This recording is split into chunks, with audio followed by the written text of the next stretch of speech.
You guys, I'm tired of his bullshit. The final season of Arcane came out last year, and since then, it's become both my will to live and the source of all my despair. Seriously, it's beyond an obsession at this point. I'm not even going to discuss the crime fate I had post-final, cause it's way too embarrassing. So just like anyone else, I tried to fill the void left by this masterpiece with memes and videos about it, mainly on TikTok. Y'all had no business being this unserious. But since it's not all peace and quiet, I quickly began to come across various comments and discussions about Caitlyn's arc as a character and how things seemed rushed at the end, with her changing sides in episode 6 without a good reason. Until this day, some people actually believe that Violet's Don't sugarcoat it, Cupcake. was her sole motivation for dumping Ambessa. And I get it. Arcane brings so much to the table, with amazing visuals and storytelling, that many things can go unnoticed. It's no wonder that to this day, fans around the world continue to find unseen details here and there, which only deepen the story and its characters even more. See? You see? Oh, you don't see it?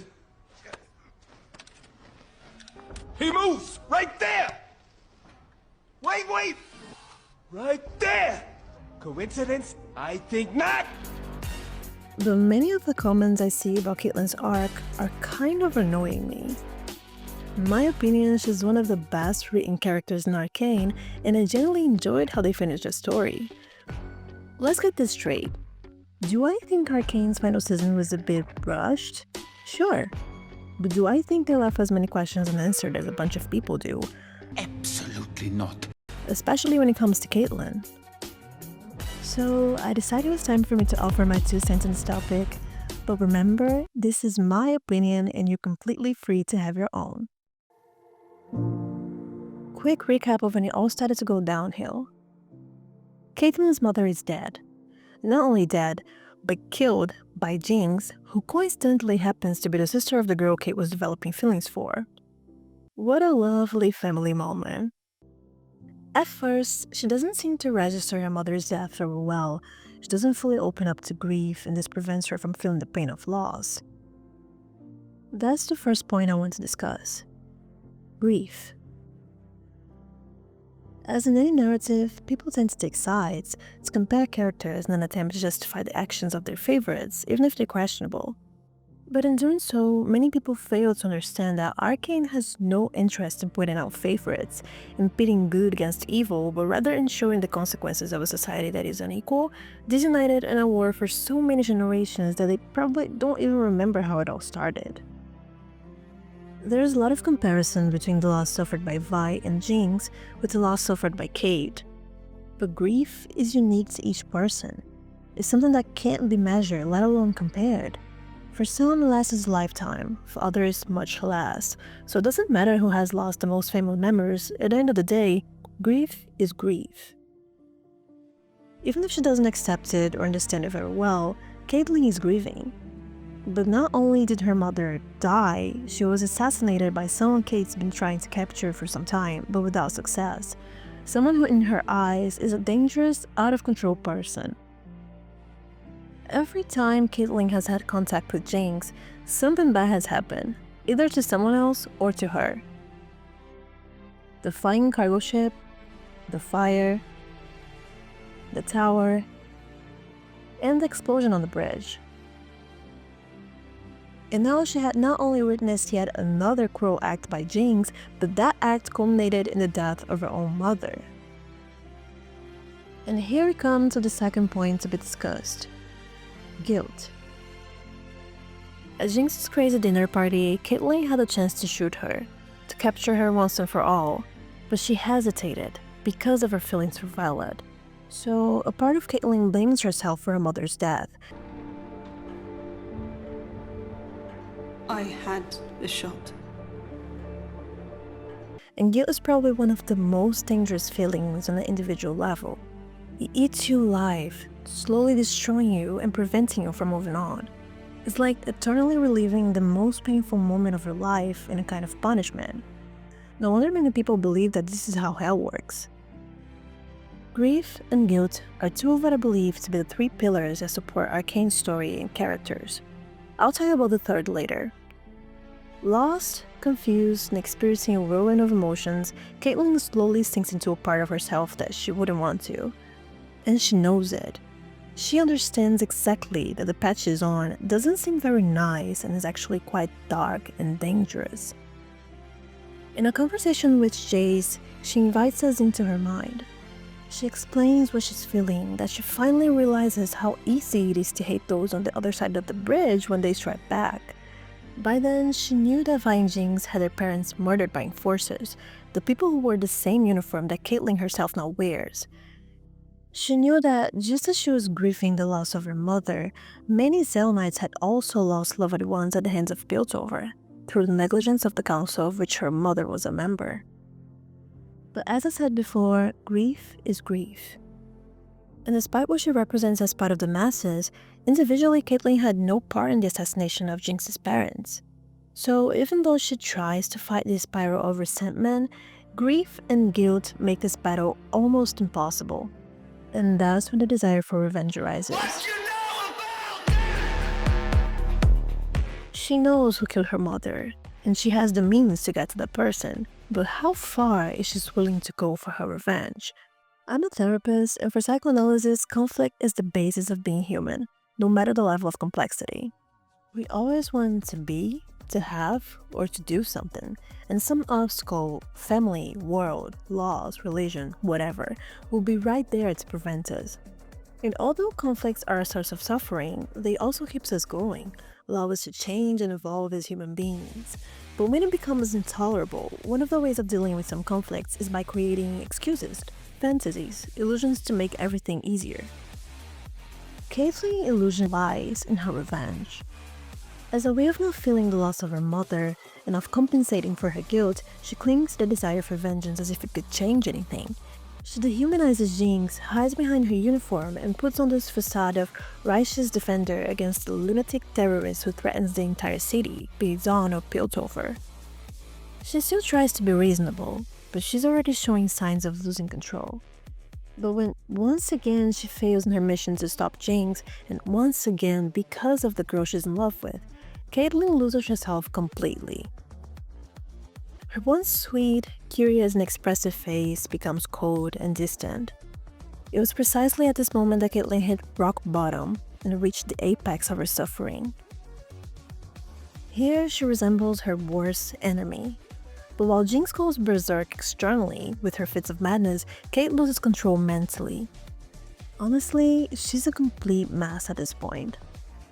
But this part of Caitlin's shift as a character is not really the part that people fail to understand. Here is another thing about conflict. No matter what tactic he used to ignore it, it will always return. And we see this conflict through the way that Caitlin, despite aligning herself with Amasa, always seems hesitant to trust her completely. That's because Cait knows deep inside that it's all just a theater. She knows that war isn't what she really wants, let alone revenge, and that no matter what she does, nothing will erase the pain of her mother's death. Some people act as if Caitlin has changed completely. And when you look through the lens, it makes it difficult to see the moment when she abandons her illusion and comes back to herself. And even that moment isn't definitive. It's not a total reversion to who she was before. Grief changes people, and Cait will never be the same as she used to be. But the Caitlin we saw in Season 2, from the end of Episode 3 to the end of Episode 6, was just that. An illusion. A coping mechanism. But if that's not enough to convince you that her arc was well written, let me introduce you to the third pillar of Arcane. Love. There's a scene that, for me, is the key to this switching sides moment of her. No, it wasn't a simple cupcake from Violet that did it. I said what I said, and I'll take it with me to my grave. But this one? This is it, guys. In this scene, Caitlin meets Singed, the huge, ugly son of a Moving on. She discovers that he isn't just the creator of the beast responsible for the attack in Stillwater, but also the creator of Shimmer, and that apparently he doesn't regret it one bit. That's when she confronts him. Why? Why do all this? She asks, and the scientist replies, Why does anyone commit acts others deem unspeakable? For love.